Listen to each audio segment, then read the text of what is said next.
હવે બસ કેટલે આયા? હા હા ભાઈ ચોકડી ઉપર. હા આવું ફોટો લેવા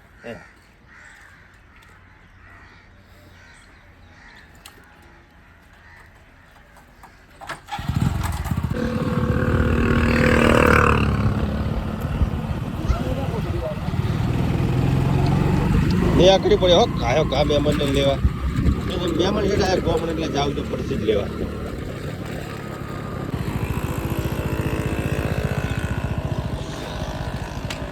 ફાઇનલી મહેમાન મળી ગયા આપણે. આવો શું કહો શાંતિ? ભલે ભૂલા પડ્યા. મહેમાનને લઈને ઘરે જવા નીકળી ગયા હે. મહેમાન જોડે બેઠા મહેમાન હાઈ કરી દીધું થોડું. હા શું કહો બી શાંતિ? હા શાંતિ હો તમારે. ચા પાણી કરી લીધા? હા બીજું કેવું જલસા. આનંદ મંગલ તો રમી લે મહેમાન થોડું. હા